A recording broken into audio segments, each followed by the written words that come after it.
Primero la noticia. Después de varias horas de debate, fue aprobada en grande y en detalle y luego promulgada la ley de convocatoria a referendo para el próximo 21 de febrero. Para hablar del tema nos acompaña el senador de Unidad Demócrata, Óscar Ortiz. Muy buenos días, bienvenido a la revista. ¿Cómo fue ese proceso para después llegar a la aprobación, que era lo que ustedes trataban de evitar? Sí, buenos días, Gabriela. Creo que fue un debate que ya...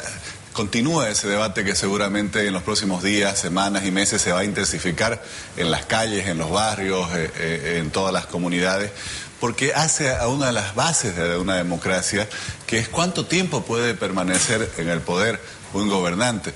Con esta reforma, Gabriela, el actual presidente podría llegar a permanecer 20 años y los futuros 15. Creo que está claro que en todos los países que tenemos democracias presidencialistas es un exceso. Y obviamente aquí hay un punto fundamental, es que en una democracia todos debemos respetar la ley. Especialmente quienes gobiernan, deben ser quienes primero la respeten. Y esta ley, que en este caso la principal ley es la Constitución, con la cual todos fuimos electos, le dice al presidente que solo podía ser reelecto una vez. Él ya fue reelecto dos, quiere una tercera. Entonces está claro que aquí no se puede estar cambiando la norma cada 5 años a conveniencia de quien gobierna. Entonces, porque si no, justamente estamos cayendo en lo que el presidente, cuando subió al gobierno la primera vez, decía que quería cambiar. Ahí el gobernador Costa decía que el presidente Morales siempre decía que luchaba para un cambio, para acabar con los privilegios de los poderosos. Ahora él es el poderoso y quiere tener el privilegio de seguir en el poder indefinidamente, acomodándose la Constitución a su propia conveniencia. Además de cuestionar el fondo, la oposición ha cuestionado la forma que se pueda modificar, aunque sea parcialmente, la Carta Magna a través de una ley. ¿No debería ser a través de una asamblea constituyente?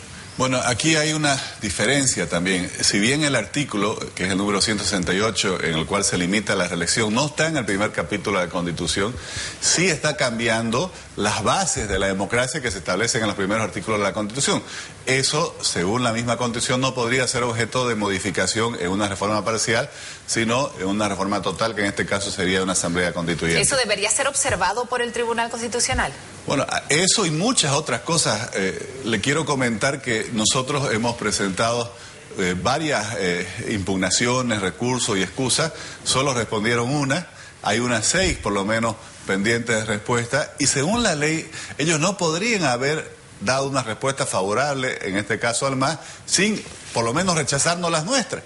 Tendrían que haber respondido las nuestras. Y yo creo que aquí hay una actitud deliberada, porque obviamente no tienen argumentos. Esos fallos que han sacado parecen repetir los discursos políticos del oficialismo, las declaraciones del vicepresidente, pero no son realmente ¿Y ante eso fallos. qué puede hacer la oposición? Bueno, estamos trabajando con nuestro equipo jurídico para llegar a las instancias internacionales. No nos olvidemos que Bolivia aprobó la Carta Democrática Interamericana, donde se establecen las bases de una democracia, y nosotros creemos que tenemos todo el derecho, los fundamentos, los argumentos para poder demandar internacionalmente lo que se está haciendo en vista a que no se puede, Gabriel, este es un concepto fundamental, no se puede cambiar una constitución en beneficio de quien está gobernando en ese momento.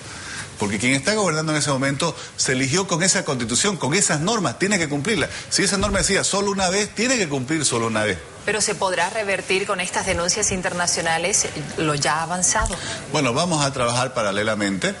Por un lado, trabajaremos todos los jurídicos, hemos agotado las vías nacionales, hemos presentado al Tribunal Constitucional todos los documentos y los argumentos, pero al mismo tiempo, bueno, como decía el gobernador Rubén Costa, vamos a trabajar con la ciudadanía, vamos a trabajar con la sociedad civil. ¿Haciendo campaña?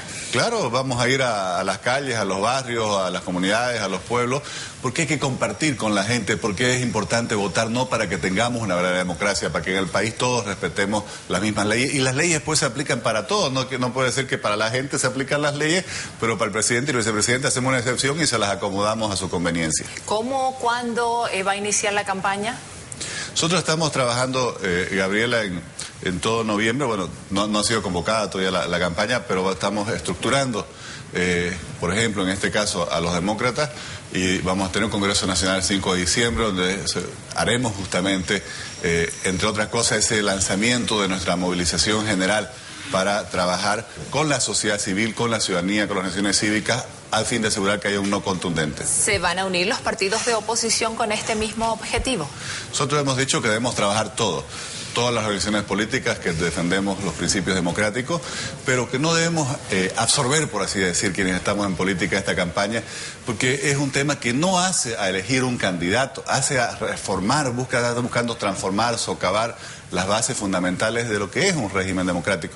Por eso no solo tenemos que unirnos quienes estamos en política partidaria, sino los ciudadanos. Ayer, por ejemplo, me enviaban fotos de unas manifestaciones que hubieron en Hamburgo de estudiantes, de otras personas que están allá, que frente a la visita del presidente Evo Morales salieron a manifestarse por el no. Esas iniciativas que las asumen personas que no están en política pero que tienen sus convicciones democráticas, estoy seguro es lo que se va a multiplicar en el país y lo vamos a ver por todas partes. Se cuestiona mucho de dónde sale el dinero para financiar este tipo de campañas. Desde el oficialismo aseguran que dan parte de su sueldo. ¿Pasará lo mismo con la oposición? A ver, nosotros primero, lo que es la movilización ciudadana no necesita financiamiento, solo lo hace la gente por sus propias creencias, por sus propias convicciones. Es lo que haga a lo que seguramente hay que gastar, obviamente, en imprimir folletos, que será quizás una de las principales formas de trabajo, ir a educar, ir a formar, ir a concientizar porque es importante movilizarse por él. No lo haremos pues con los aportes de la gente que simpatiza con nosotros, nuestros militantes. No somos partidarios de establecer así contribuciones específicas, pero hay mucha gente que estamos seguros va a ayudar a esta campaña, que la haremos pues con los recursos que se vayan consiguiendo. ¿Este referendo es una oportunidad de oro para frenar al MAS para la oposición? Yo creo que más una oportunidad, una responsabilidad. Si nosotros no fuéramos indiferentes, después no tendríamos derecho a quejarnos de que el país cada vez hay una democracia más mutilada. Por eso es fundamental la alternancia, esa que hoy no le gusta al oficialismo. Esa que yo le decía en el debate de hace 2 días, se la aplican al interior del MAS. Usted sabe que en el MAS dicen que tienen el principio de renovación y las autoridades no pueden repetir cargos y cada 5 años renuevan a todos sus diputados y senadores. Pero no se lo aplican al vicepresidente y vicepresidente. Yo les preguntaba a la gente del MAS, bueno, entonces, ¿cuál es la diferencia? Entonces hemos vuelto a que unos tienen privilegios y los otros tienen otra categoría. Entonces es fundamental que todos nos movilicemos. Yo le digo, más que una oportunidad, es una responsabilidad. Todos los que creemos en la democracia tenemos que marcar ese no para que en el país haya alternancia. El MAS anda tratando de confundir a la gente. Yo le quiero decir, ¿por qué no miran los ejemplos de Uruguay, donde el señor Tabaré Vázquez, actual presidente, fue presidente hace unos años, esperó 5 años y volvió a presentarse? La señora Bachelet, le estoy dando todos ejemplos de presidentes socialistas, amigos del presidente. La señora Bachelet en Chile fue presidente, esperó 5 años y volvió a presentarse y ganó. El señor Lula da Silva fue presidente de 2 periodos, tenía altísima popularidad, pero no cambió la constitución, apoyó a otra persona de su partido. Entonces, esto muestra cómo la gente verdaderamente democrática respeta las constituciones y ni los países ni los partidos tienen por qué depender de una sola persona. Ellos, tanto que decían tenemos líderes como hongos, bueno, que apoyen a otros líderes. Perfecto, muchísimas gracias por esta entrevista. Tenemos que hacer una brevísima pausa, aguárdenos cuando retornemos.